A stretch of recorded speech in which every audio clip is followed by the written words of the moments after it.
ਦਿਆਂ ਗੱਲ ਕਰਾਂਗੇ ਸੰਯੁਕਤ ਸਮਾਜ ਮੋਰਚੇ ਦੀ ਜਿਨ੍ਹਾਂ ਦੇ ਵੱਲੋਂ ਉਮੀਦਵਾਰਾਂ ਦੀ ਦੂਜੀ ਲਿਸਟ ਜਾਰੀ ਕਰਨ ਦੀ ਪੂਰੀ ਤਿਆਰੀ ਹੈ। ਮੋਰਚੇ ਦੇ ਮੁਤਾਬਿਕ 16 ਜਨਵਰੀ ਨੂੰ ਸਾਰੇ ਉਮੀਦਵਾਰ ਐਲਾਨ ਦਿੱਤੇ ਜਾਣਗੇ। ਸੰਯੁਕਤ ਸਮਾਜ ਮੋਰਚਾ ਹੁਣ ਪੂਰੀ ਤਰ੍ਹਾਂ ਚੋਣ ਮੂਡ ਦੇ ਵਿੱਚ ਨਜ਼ਰ ਆ ਰਿਹਾ ਹੈ। ਮੋਰਚੇ ਨੇ ਦਾਅਵਾ ਕੀਤਾ ਹੈ ਕਿ 117 ਸੀਟਾਂ ਦੇ ਲਈ ਉਹਨਾਂ ਦੇ ਕੋਲ 1200 ਤੋਂ ਵੱਧ ਅਰਜ਼ੀਆਂ ਆਈਆਂ ਹੋਈਆਂ ਨੇ, ਜਿਸ ਦੇ ਵਿੱਚ ਸਿੱਖਿਆ ਦੇ ਨਾਲ ਜੁੜੇ ਲੋਕ ਸਭ ਤੋਂ ਵੱਧ ਨੇ। ਪਰ ਸਾਰੀਆਂ ਅਰਜ਼ੀਆਂ ਦੀ ਜਾਂਚ ਤੋਂ ਬਾਅਦ ਉਹ ਅਗਲੇ 2 ਦਿਨਾਂ ਦੇ ਅੰਦਰ ਉਮੀਦਵਾਰਾਂ ਦੀ ਵੱਡੀ ਲਿਸਟ ਜਾਰੀ ਕਰਨਗੇ। ਅਸੀਂ ਪਰਸੋਂ ਲਿਸਟ ਜਾਰੀ ਕਰਾਂਗੇ, ਕਾਫੀ ਵੱਡੀ 16 ਤਰੀਕ ਨੂੰ ਪਰਸੋਂ ਜਾਰੀ ਕਰਾਂਗੇ, ਕਿਉਂਕਿ ਅੱਜ ਜਿਹੜੀਆਂ ਐਪਲੀਕੇਸ਼ਨ ਆਈਆਂ ਸਕੂਟਰਿੰਗ ਹੋ ਰਹੀ ਹੈ। ਅੱਜ ਰਾਤ ਨੂੰ ਬੈਠਾਂਗੇ, ਕੱਲ ਨੂੰ ਬੈਠਾਂਗੇ, ਬੈਸਟ ਉਮੀਦਵਾਰ ਤੁਹਾਨੂੰ ਪੇਸ਼ ਕਰਾਂਗੇ ਜਿਸ ਤਰ੍ਹਾਂ ਪਹਿਲੀ ਲਿਸਟ ਪੇਸ਼ ਕੀਤੇ। ਪਹਿਲੀ ਤੁਸੀਂ ਦੇਖੋ ਕਿੰਨੇ 2-3 ਤਾਂ ਐਡਵੋਕੇਟਸ ਨੇ, ਪ੍ਰੋਫੈਸਰ ਨੇ, ਡਾਕਟਰ ਨੇ, ਇਹੋ ਜਿਹੀ ਕੋਈ ਪਾਰਟੀ ਪੇਸ਼ ਤਾਂ ਕਰਕੇ ਦਿਖਾਵੇ ਨਾ। ਉਧਰ ਸੰਯੁਕਤ ਸਮਾਜ ਮੋਰਚੇ ਨੇ ਸਾਫ਼ ਕੀਤਾ ਹੈ ਕਿ ਗੁਰਨਾਮ ਸਿੰਘ ਚੜੂਨੀ ਦੇ ਨਾਲ ਕੋਈ ਮਤਭੇਦ ਨਹੀਂ ਹੈ ਅਤੇ ਉਹ ਕਿਸੇ ਵੀ ਹਾਲਾਤ ਦੇ ਵਿੱਚ ਕਿਸਾਨਾਂ ਦੀ ਵੋਟ ਵੰਡਣ ਨਹੀਂ ਦੇਣਗੇ। 32 ਜਥੇਬੰਦੀਆਂ ਸੀ ਉੱਥੇ, ਉਹਨਾਂ ਦੇ ਵਿੱਚ ਵੀ ਬੜੀ ਬਹਿਸ ਹੁੰਦੀ ਸੀ। ਬਹਿਸ ਕਰਕੇ ਅਸੀਂ ਇੱਕ ਫੈਸਲਾ ਕਰਕੇ ਉੱਠਦੇ ਸੀ, ਉਹ ਹੋ ਜਾਂਦਾ ਸੀ। ਹੁਣ ਸਾਡੇ ਵਿੱਚ ਚੱਲ ਰਹੀ ਹੈ, ਕੋਈ ਐਸੀ ਗੱਲ ਨਹੀਂ ਹੈ। ਅੱਜ ਹੋਈ ਕਿ ਕੱਲ੍ਹ ਵੀ ਤੁਹਾਡੇ ਸਾਹਮਣੇ ਆ ਜਾਏਗੀ। ਇਕੱਠੀ ਪ੍ਰੈਸ ਕਾਨਫਰੰਸ ਕਰਾਂਗੇ, ਇਕੱਠੇ ਲੜਾਂਗੇ, ਕਿਸਾਨਾਂ ਦੀ ਵੋਟ ਡਿਵਾਈਡ ਨਹੀਂ ਹੋਣ ਦੇਵਾਂਗੇ। ਕਿਸਾਨ ਜਥੇਬੰਦੀਆਂ ਦੇ ਚੋਣ ਮੈਦਾਨ ਦੇ ਵਿੱਚ ਉਤਰਨ ਤੋਂ ਬਾਅਦ ਪੰਜਾਬ ਦਾ ਸਿਆਸੀ ਸਮੀਕਰਨ ਪੂਰੀ ਤਰ੍ਹਾਂ ਦੇ ਨਾਲ ਬਦਲ ਗਿਆ।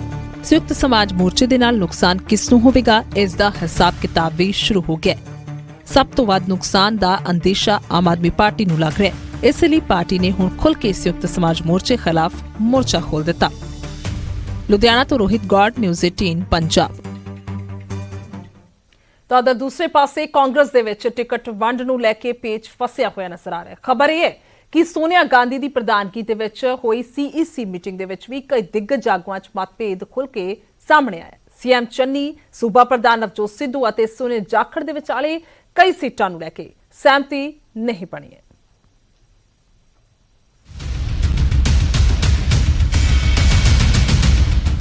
ਪੰਜਾਬ ਕਾਂਗਰਸ ਦੀ ਸਕਰੀਨਿੰਗ ਕਮੇਟੀ ਨੇ 60 ਦੇ ਕਰੀਬ ਉਮੀਦਵਾਰਾਂ ਦੇ ਨਾਂ ਤੈਅ ਕਰ ਦਿੱਤੇ ਸਨ। ਵੀਰਵਾਰ ਨੂੰ ਕਾਂਗਰਸ ਦੀ ਕੌਮੀ ਪ੍ਰਧਾਨ ਸੋਨੀਆ ਗਾਂਧੀ ਦੀ ਅਗਵਾਈ ਦੇ ਵਿੱਚ ਜਦੋਂ ਕੇਂਦਰੀ ਚੋਣ ਕਮੇਟੀ ਦੀ ਮੀਟਿੰਗ ਵਿੱਚ ਇਹਨਾਂ ਨਾਵਾਂ ਤੇ ਮੋਹਰ ਲੱਗਣੀ ਸੀ ਤਾਂ ਉਸੇ ਵੇਲੇ ਸੂਤਰਾਂ ਦੇ ਮੁਤਾਬਕ ਸਕਰੀਨਿੰਗ ਕਮੇਟੀ ਦੇ ਵਿੱਚ ਤੈਅ ਨਾਵਾਂ ਤੇ ਸੀਐਮ ਚੰਨੀ, ਸੂਬਾ ਪ੍ਰਧਾਨ ਨਵਜੋਤ ਸਿੰਘ ਸਿੱਧੂ ਅਤੇ ਸੁਨੀਲ ਜਾਖੜ ਦੇ ਵਿਚਾਲੇ ਮਤਭੇਦ ਉੱਭਰਨੇ ਸ਼ੁਰੂ ਹੋ ਗਏ। ਸੋਨੀਆ ਗਾਂਧੀ ਨੇ ਸਾਰੇ ਆਗੂਆਂ ਨੂੰ ਸਵਾਲ ਕੀਤਾ ਕਿ ਜੇਕਰ ਉਮੀਦਵਾਰਾਂ ਦੇ ਨਾਵਾਂ ਤੇ ਮਤਭੇਦ ਸਨ ਤਾਂ ਫਿਰ ਕਿਉਂ ਇਸ ਲਿਸਟ ਨੂੰ ਸੀਈਸੀ ਦੇ ਵਿੱਚ ਲਿਆਂਦਾ ਗਿਆ, ਜਿਸ ਤੋਂ ਬਾਅਦ ਸੋਨੀਆ ਗਾਂਧੀ ਨੇ ਮੁੜ ਤੋਂ ਸਕਰੀਨਿੰਗ ਕਮੇਟੀ ਦੇ ਮੈਂਬਰਾਂ ਨੂੰ ਵਿਚਾਰ ਕਰਕੇ ਫਾਈਨਲ ਲਿਸਟ ਸੀਈਸੀ ਕੋਲ ਭੇਜਣ ਦੇ ਹੁਕਮ ਦਿੱਤੇ ਨੇ। ਕਾਂਗਰਸ ਦੇ ਆਗੂ ਟਿਕਟ ਵੰਡ ਨੂੰ ਲੈ ਕੇ ਪੈਦਾ ਹੋਏ ਮਤਭੇਦ ਨੂੰ ਸਿਰੇ ਤੋਂ ਖਾਰਿਜ ਤਾਂ ਨਹੀਂ ਕਰ ਰਹੇ, ਪਰ ਇਸ ਨੂੰ ਵੱਡਾ ਮਸਲਾ ਵੀ ਨਹੀਂ ਮੰਨ ਰਹੇ ਨੇ। ਡਿਸਕਸ਼ਨ ਤਾਂ ਹਰੇਕ ਥਾਂ ਦੇ ਉੱਤੇ ਬਣਦੀ ਹੋਈ ਹੈ ਨਾ। ਡਿਸਕਸ਼ਨ ਤਾਂ ਕੋਈ ਮਾੜੀ ਗੱਲ ਨਹੀਂ ਹੁੰਦੀ। ਆਪਸ ਦੇ ਵਿੱਚ ਬੈਠ ਕੇ ਪਰਿਵਾਰ 'ਚ ਵੀ ਕਿਤੇ ਵੀ ਡਿਸਕਸ਼ਨ ਤਾਂ ਇੱਕ ਚੰਗਾ ਨਤੀਜਾ ਹੀ ਲੈ ਕੇ ਆਉਂਦੀ। ਕੁਛ ਇਹੋ ਜਿਹਾ ਨਹੀਂ ਹੋਇਆ, ਕੁਛ ਇਹੋ ਜਿਹਾ ਨਹੀਂ ਹੋਇਆ। ਔਰ ਜਦੋਂ ਵੀ ਅਸੀਂ ਡਿਸਕਸ਼ਨ 'ਚ ਬੈਠਦੇ ਹਾਂ, ਆਪਣੇ ਵਿਊਜ਼ ਦੇਣੇ ਹਰ ਇੱਕ ਬੰਦੇ ਦਾ ਆਪਣਾ ਅਧਿਕਾਰ ਹੁੰਦਾ ਆ। ਔਰ ਮੀਟਿੰਗਾਂ ਹੀ ਵਿਊਜ਼ ਲੈਣ ਲਈ ਰੱਖੀਆਂ ਜਾਂਦੀਆਂ ਨੇ। ਸੋਨੀਆ ਸਾਡੇ ਲੀਡਰ ਨੇ, ਹੈੱਡ ਨੇ, ਸਾਰੇ ਮੰਨਦੇ ਆ। ਉਹਨਾਂ ਦੇ ਹੈੱਡ ਥੱਲੇ ਮੀਟਿੰਗਾਂ ਹੋਈਆਂ, ਮੈਂ ਬੜੀਆਂ ਮੀਟਿੰਗਾਂ ਕੀਤੀਆਂ ਬਤੌਰ ਪ੍ਰਧਾਨ, ਬਤੌਰ ਸੀਐਮ। ਉੱਥੇ ਹਰ ਬੰਦਾ ਜਦੋਂ ਆਪਣੀ ਗੱਲ ਰੱਖਦਾ ਹੈ, ਡਿਸਕਸ਼ਨ ਹੁੰਦੀ ਹੈ। ਜ਼ਰੂਰੀ ਨਹੀਂ ਕਿ ਸਾਰੇ ਉਸ ਤਰ੍ਹਾਂ ਸਹਿਮਤ ਹੋਣ।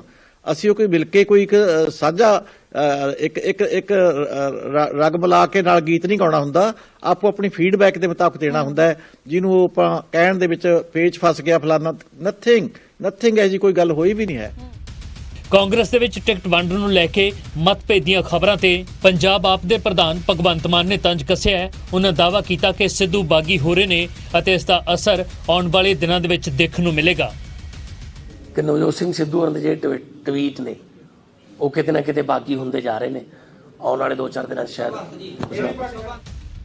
ਪੰਜਾਬ ਕਾਂਗਰਸ ਦੇ ਵਿੱਚ ਜਿਸ ਤਰੀਕੇ ਦੇ ਨਾਲ ਵੱਖ-ਵੱਖ ਪਾਵਰ ਸੈਂਟਰ ਬਣੇ ਹੋਏ ਨੇ, ਉਸ ਤੋਂ ਬਾਅਦ ਪਾਰਟੀ ਪੂਰੀ ਤਰ੍ਹਾਂ ਇਕਜੁੱਟ ਨਜ਼ਰ ਨਹੀਂ ਆ ਰਹੀ, ਜਿਸ ਦਾ ਅਸਰ ਟਿਕਟ ਵੰਡ ਤੇ ਸਾਫ਼ ਦੇਖਣ ਨੂੰ ਮਿਲ ਰਿਹਾ ਹੈ।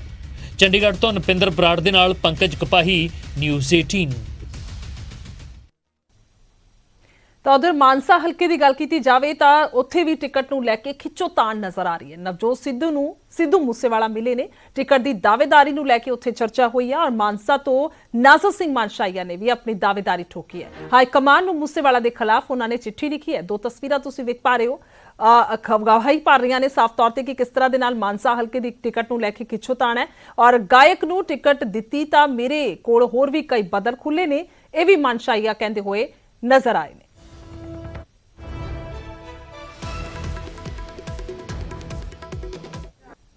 ਜਿਹੜਾ ਡੌਪ 'ਚ ਫੇਲ ਹੋ ਗਿਆ ਉਹ ਘਰੇ ਬੈਠ ਜਾਊਗਾ, ਬਾਕੀ ਲੋਕਾਂ ਦੀ ਸੇਵਾ ਕਰ ਲਊਗਾ। ਮੈਂ ਤਾਂ ਕਿਹਾ ਹੀ ਨਹੀਂ ਹੈਗਾ ਵੀ ਮੈਂ ਕੋਈ ਦੁੱਧ ਧੋਤਾਂ ਕਮੀਆਂ ਸਾਰਿਆਂ ਦੇ ਵਿੱਚ ਹੁੰਦੀਆਂ ਨੇ। ਫਿਰ ਸੂਈ ਕਿੱਧਰ ਨੂੰ ਜਾਂਦੀ ਹੈ, ਨਸ਼ੇ ਕਰਨ ਦੀ ਜਾਂ ਕਰਾਉਣ ਦੀ ਜਾਂ ਕੋਈ ਹੋਰ ਹੈ। ਇੱਕ ਸੀਟ ਤੇ 3 ਦਾਅਵੇਦਾਰ। ਮਾਨਸਾ ਵਿਧਾਨ ਸਭਾ ਸੀਟ ਤੇ ਕਾਂਗਰਸ ਦੇ 3 ਦਾਅਵੇਦਾਰਾਂ ਨੇ ਕਾਂਗਰਸ ਦੀ ਨੀਂਦ ਉਡਾ ਦਿੱਤੀ ਹੈ। ਪਹਿਲਾ ਮਾਨਸਾ ਦੇ ਜ਼ਿਲ੍ਹਾ ਕਾਂਗਰਸ ਪ੍ਰਧਾਨ ਜਸਪਿੰਦਰ ਚਹਿਲ ਨੇ ਸਿੱਧੂ ਮੂਸੇਵਾਲਾ ਦੀ ਟਿਕਟ ਦੀ ਦਾਅਵੇਦਾਰੀ ਦਾ ਵਿਰੋਧ ਕੀਤਾ ਸੀ ਤੇ ਹੁਣ 2.5 ਸਾਲ ਪਹਿਲਾਂ ਆਮ ਆਦਮੀ ਪਾਰਟੀ ਤੋਂ ਕਾਂਗਰਸ ਦੇ ਵਿੱਚ ਸ਼ਾਮਲ ਹੋਏ ਵਿਧਾਇਕ ਨਾਜਰ ਸਿੰਘ ਮਾਨਸ਼ਈਆ ਨੇ ਵੀ ਮਾਨਸਾ ਤੋਂ ਟਿਕਟ ਦੀ ਦਾਅਵੇਦਾਰੀ ਪੇਸ਼ ਕਰ ਦਿੱਤੀ ਹੈ। ਕਾਂਗਰਸ ਨਾਲ ਅਫੀਲੀਏਸ਼ਨ ਹੋਣ ਕਰਕੇ, ਕਾਂਗਰਸ ਨਾਲ ਅਟੈਚਮੈਂਟ ਹੋਣ ਕਰਕੇ ਮੈਂ ਤਾਂ ਜਿੱਤੀ ਹੋਈ ਸੀਟ ਵੀ ਕਾਂਗਰਸ ਦੀ ਝੋਲੀ 'ਚ ਲਿਆ ਕੇ ਦੇਤੀ ਹੈ ਤੇ ਫਿਰ ਕਾਂਗਰਸ ਨੂੰ ਇਸ ਚੀਜ਼ ਦਾ ਵੀ ਖਿਆਲ ਰੱਖਣਾ ਚਾਹੀਦਾ ਹੈ ਵੀ ਜਿਹੜਾ ਜਿੱਤ ਕੇ ਹੋਰ ਪਾਸਿਓਂ ਫਿਰ ਵੀ ਸਾਡੇ 'ਚ ਹੀ ਆ ਗਿਆ, ਸਾਡਾ ਇਹਨਾਂ ਮਾਣ ਰੱਖਿਆ ਤੇ ਫਿਰ ਮਾਣ ਮੇਰਾ ਵੀ ਪਾਰਟੀ ਨੂੰ ਕਰਨਾ। ਸਿਰਫ ਇੰਨਾ ਹੀ ਨਹੀਂ, ਨਾਜਰ ਸਿੰਘ ਮਾਨਸ਼ਈਆ ਨੇ ਹਾਈ ਕਮਾਨ ਨੂੰ ਕਿਹਾ ਕਿ ਟਿਕਟ ਵੰਡਣ ਵੇਲੇ ਉਹਨਾਂ ਨੂੰ ਸਿੱਧੂ ਮੂਸੇਵਾਲਾ ਦੇ ਉਸ ਬਿਆਨ ਤੇ ਵੀ ਗੌਰ ਕਰਨਾ ਚਾਹੀਦਾ ਹੈ ਜਿਸ ਵਿੱਚ ਉਹ ਟਿਕਟ ਨਾ ਮਿਲਣ ਤੇ ਆਜ਼ਾਦ ਖੜੇ ਹੋਣ ਦੀ ਧਮਕੀ ਦੇ ਰਿਹਾ ਹੈ।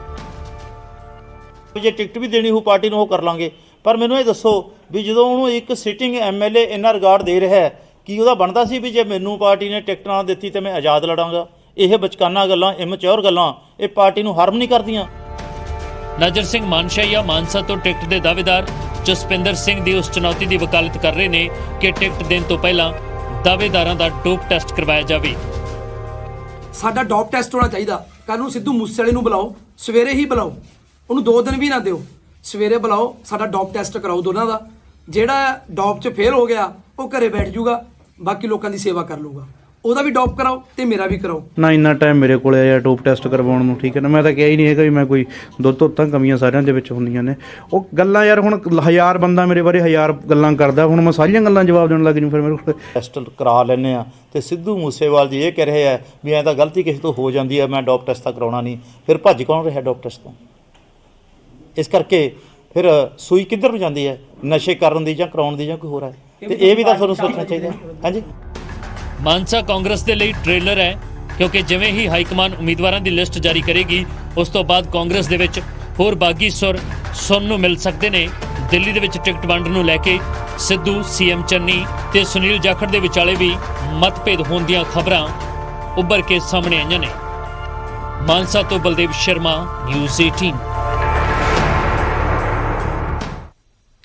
ਤਾਂ ਉਧਰ ਗੱਲ ਕਰੀਏ ਪੰਜਾਬ ਵਿਧਾਨ ਸਭਾ ਚੋਣਾਂ ਦੇ ਵਿੱਚ ਤਾਂ ਡੇਰਾ ਸਿਰਸਾ ਦਾ ਵੋਟ ਬੈਂਕ ਕਾਫੀ ਅਹਿਮ ਹੈ। ਡੇਰੇ ਦੇ ਸਿਆਸੀ ਵਿੰਗ ਇਸ ਤੇ ਰਣਨੀਤੀ ਬਣਾ ਰਹੇ ਨੇ। ਹਾਲਾਂਕਿ ਵਿੰਗ ਦੇ ਪ੍ਰਧਾਨ ਰਾਮ ਸਿੰਘ ਨੇ 2022 ਦੀਆਂ ਵਿਧਾਨ ਸਭਾ ਚੋਣਾਂ ਦੇ ਵਿੱਚ ਕਿਸ ਨੂੰ ਹਮਾਇਤ ਦੇਣੀ ਹੈ, ਇਸ ਨੂੰ ਲੈ ਕੇ ਵੱਡੇ ਸੰਕੇਤ ਜ਼ਰੂਰ ਦਿੱਤੇ ਨੇ।